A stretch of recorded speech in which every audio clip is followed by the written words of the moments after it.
Hey, salut à toutes et à tous, on se retrouve pour ce quatrième tutoriel de la série Space Invaders sur Pico 8. Dans la dernière vidéo, on a vu comment faire notre menu de Game Over. Et aujourd'hui, on va rendre le jeu un petit peu plus complet, c'est-à-dire qu'on va proposer l'affichage de différents types d'ennemis. Donc cette vidéo va pas être ultra complexe, mais vous allez voir qu'on va réécrire pas mal de choses, on va remodifier pas mal de choses de ce qu'on a déjà fait, mais on va utiliser globalement que des concepts qu'on a déjà vus. Donc, pas hyper compliqué, mais il va falloir être un petit peu attentive, puisqu'on va rebricoler dans du code qu'on a déjà écrit. Donc première chose, vous allez dans vos éditeurs de sprites, on va créer un deuxième type de vaisseau, et pour rendre le truc plus clair, vous n'êtes pas obligé de le faire, mais je vous conseille, on va décaler nos ennemis sur la deuxième ligne de sprite. Comme ça, on aura une ligne dédiée aux ennemis. Donc je sélectionne ma sprite d'ennemi, je fais un petit CTRL X, je vais sur la première sprite de la deuxième ligne, donc la numéro 16. Je fais CTRL V. Ensuite, je vais sur la deuxième, je refais CTRL V, puisque je vais prendre exactement les mêmes, le même vaisseau, je vais juste faire du color swap, donc changer la couleur. Sur le deuxième ennemi, je vais prendre le rouge, prendre le petit pot de peinture, cliquer sur la coque, pouf, ça y est, j'ai un deuxième ennemi. Ça va. Ce qu'on va se faire aussi, c'est que sur le premier, hop, donc ça c'est moi qui fait ces couleurs-là, vous faites ce que vous voulez, mais au moins comme ça on a quelque chose vraiment de différent entre les deux ennemis. Vous pouvez en faire autant que vous voulez. Pour ce tuto, gardez-en deux pour l'instant. De toute façon, on va faire un système comme d'habitude extensible. Voilà, donc on va vite, on a deux ennemis, un en sprite 16, un en sprite 17, et on va devoir maintenant gérer tout ça. Donc on revient sur notre code et on va aller dans l'onglet ennemis, puisque globalement on va principalement travailler dans celui-ci. Donc maintenant, dans notre onglet ennemis, dans notre code, on va pouvoir créer nos différents types d'ennemis. Donc on a déjà créé leurs images, maintenant on va créer vraiment leurs différences, on va dire physiques, leurs différences de comportement.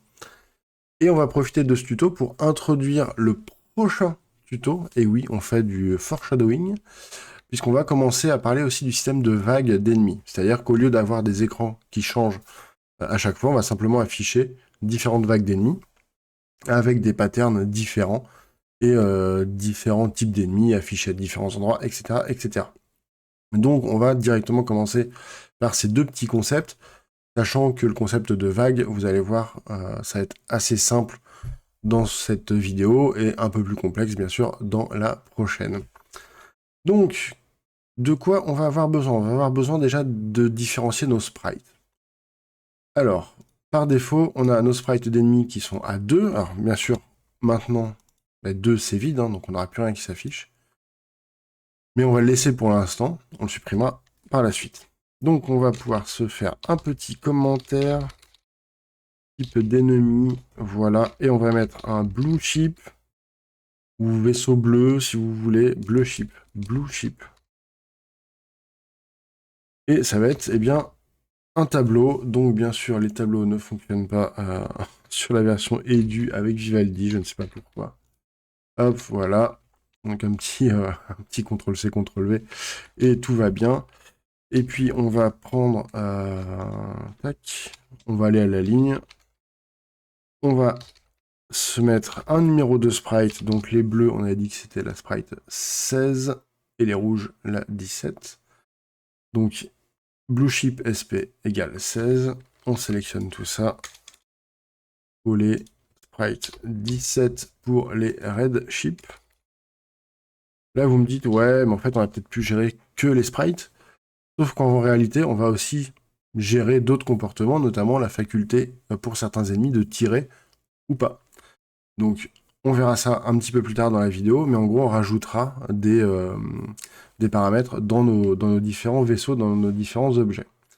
Ensuite on va créer, tac, alors déjà ESP2 on peut mettre en commentaire quand même, on se le garde au cas où, mais on pourra le virer par la suite. On va créer une vague qu'on va appeler vague 1 égale... Alors je suis désolé, hein, je reviens sur cet onglet parce qu'il me faut les accolades. Hop, si vos accolades fonctionnent, eh bien tant mieux pour vous, vous en avez de la chance, heureusement que ça marche sur le vrai Pico 8. Et donc nos vagues, en fait, on va tout simplement faire un tableau, une espèce de matrice, où on va avoir du coup plusieurs lignes. Alors, réellement, on va faire un tableau en une seule ligne, mais on va nous l'écrire visuellement en plusieurs lignes dans Pikwait. Comme ça va nous aider déjà à mapper un petit peu nos vagues.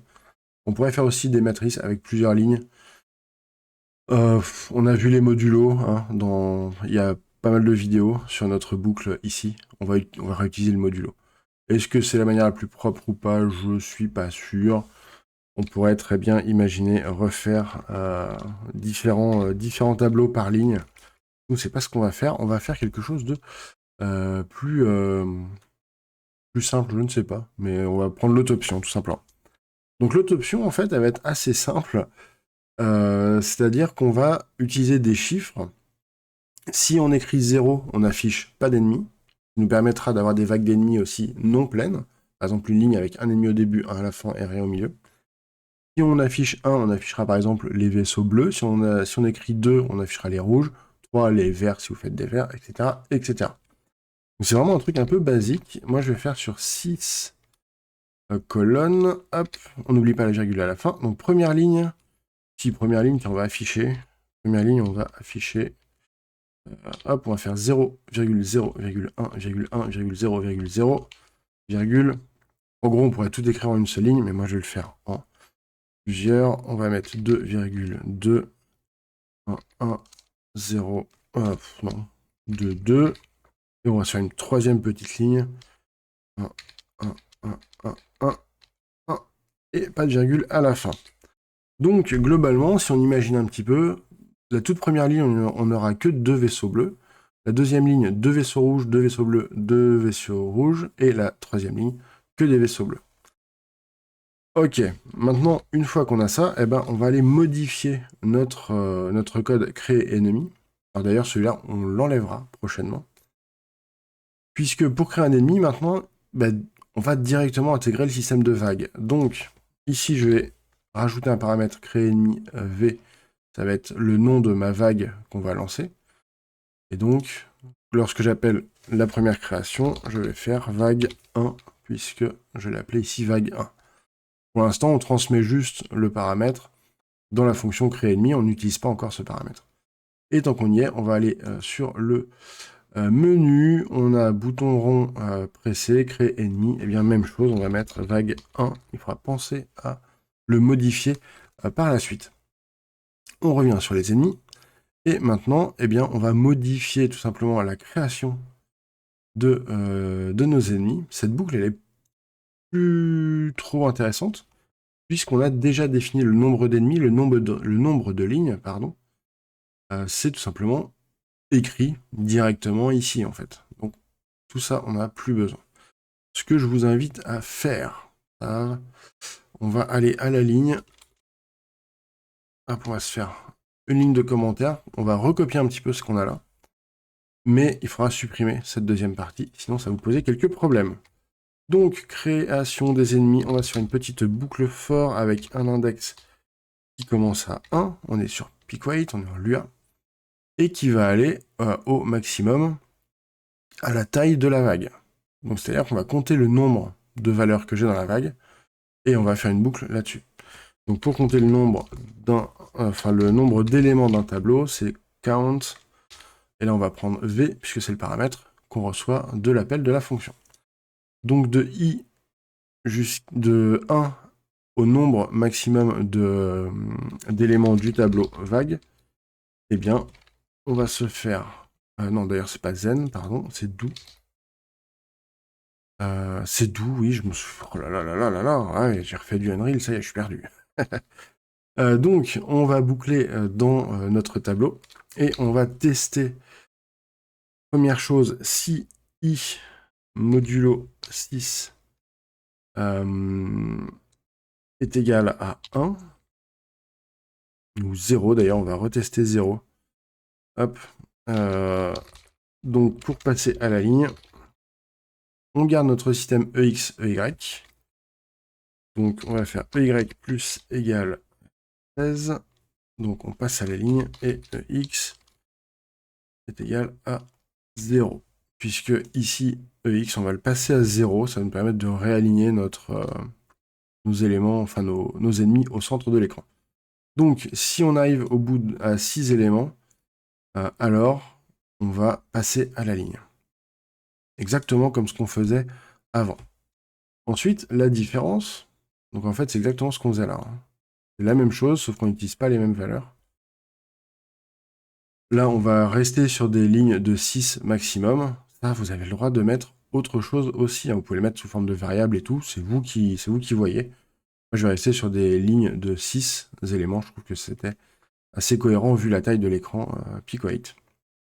Ensuite, il va falloir qu'on rajoute notre add ennemi, etc. Mais avant, on va pas mettre le EX plus égal 16 à chaque boucle, donc pour décaler en X nos nouveaux éléments. Ça, on va le mettre après. Maintenant, ce qu'il faut, c'est qu'on teste quel type d'ennemi on va avoir. Donc, pour faire ça, on va récupérer du coup notre tableau.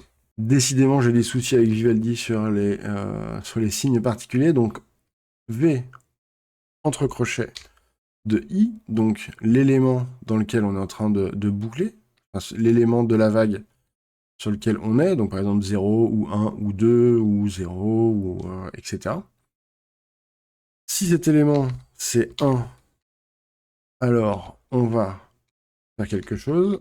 Si non, si cet élément, donc V, de I, donc si cet élément est égal à 2, alors on fait autre chose, et ensuite on arrête. Pourquoi je ne mets pas de 0? Je ne mets pas le cas 0 tout simplement, parce que quand c'est 0, je ne fais rien, en fait. Je vais simplement déplacer, rajouter 16 à ma valeur x. Donc, à la fin du n, on se met x, plus égal 16, exactement comme on avait ici, juste avant. Ok? D'ailleurs, c'était pas très logique qu'on l'ait mis avant, parce que dès le premier ennemi, en fait, tout était décalé de 16, dès le début. Donc maintenant, il va falloir qu'on remplisse nos deux conditions. Eh ben, ça va être relativement facile. On va reprendre notre ligne du add ici, donc dans le bloc qu'on avait déjà écrit. On va venir le mettre, hop, ici. Et même chose,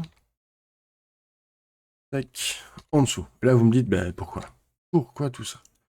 Eh bien, tout simplement, puisque dans notre ajout de notre nouvel ennemi, ce qu'on va faire, c'est qu'on va tout simplement aller dans sa valeur sprite, SP, et donc dans SP, ce qu'on va prendre, c'est tout simplement, eh bien, pour les numéros 1, ça va être blueship.sp.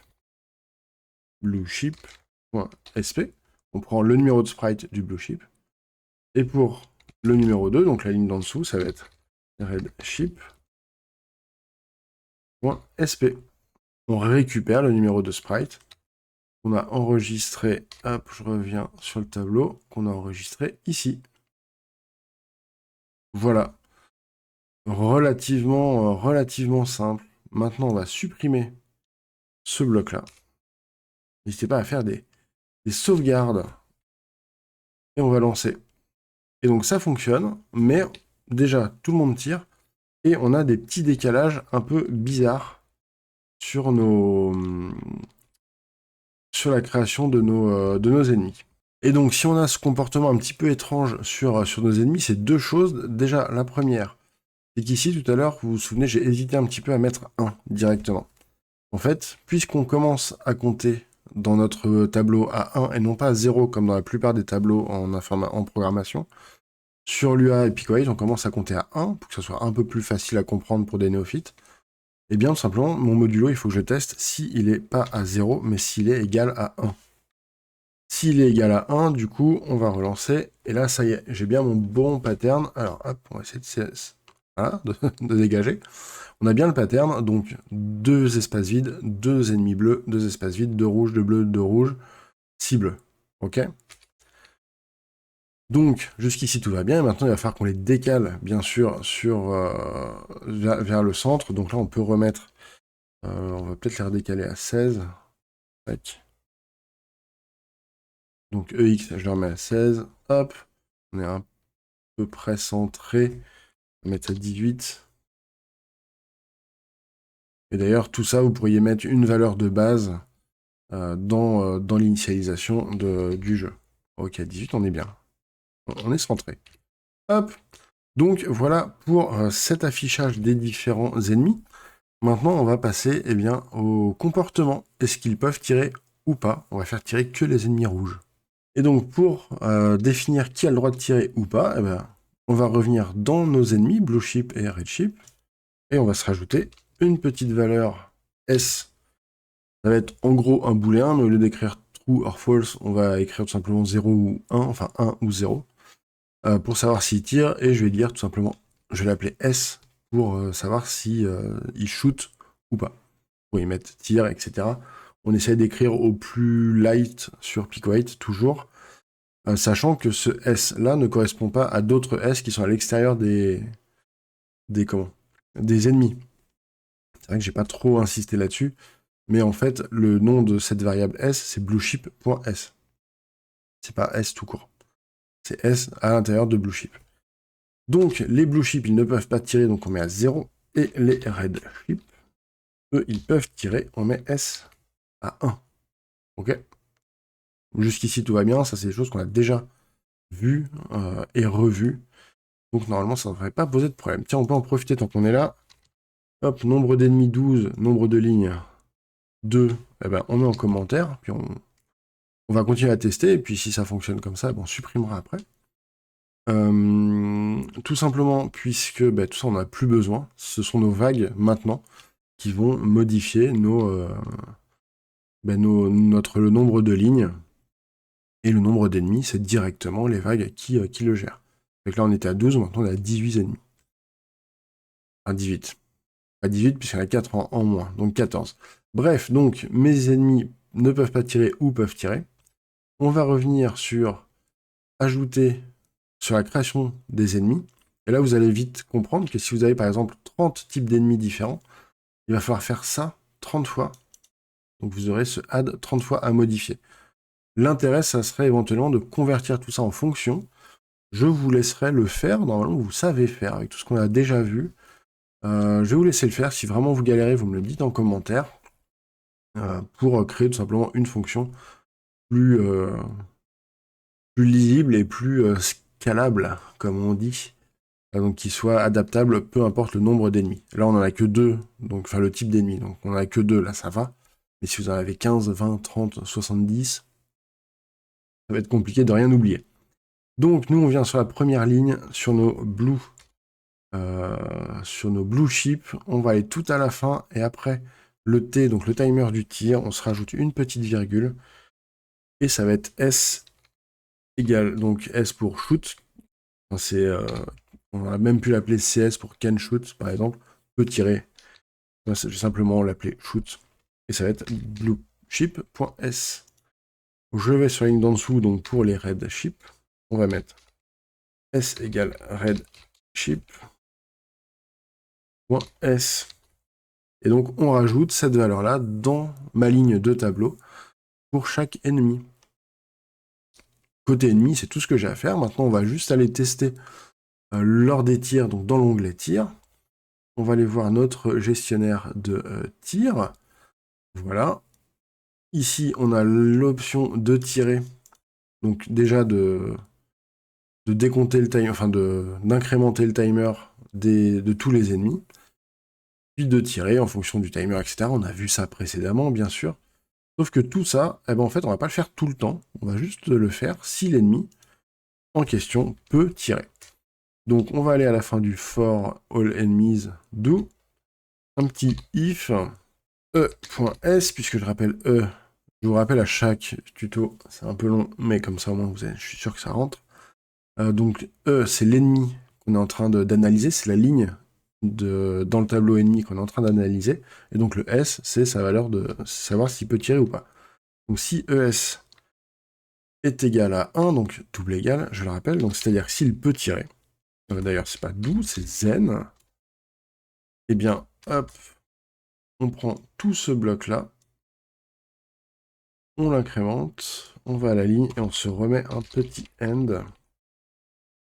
On revérifie à chaque fois, ce end-là correspond à ce if, et le end en dessous correspond au nouveau if qu'on vient de créer. C'est-à-dire que si e.s est égal à 0, on ne fait rien du tout. Ça nous permet enfin on passe à l'ennemi suivant dans la boucle, mais c'est tout. On n'a pas besoin de toucher à son timer. On pourrait même potentiellement définir le timer dans l'objet ennemi si on le voulait. On va très bien aussi avoir des timers de tir différents. Ça ne changerait pas grand-chose, ce sera juste quelque chose à rajouter. Par exemple, à la fin, au lieu d'avoir t égale 0, on aurait t égale votre timer, etc. Donc tout ça, c'est des choses que vous pourrez modifier par la suite. On va pas faire toutes les options, puisqu'il y a à peu près autant d'options qu'il y aura de créateurs de jeux, donc je vais pas pouvoir tout faire, mais voilà, j'essaie de vous donner un maximum de clés pour vraiment pouvoir avancer. Et donc normalement, si je lance, j'ai une belle erreur. Tout simplement, puisque j'ai écrit dans mon ajout des ennemis rouges, S égale reship.s, alors que c'est redship.s. Hop. Donc prenez le temps de lire les commentaires. Hop. Tadam. Hop. Voilà, du coup là on a un jeu un peu plus simple, quand même.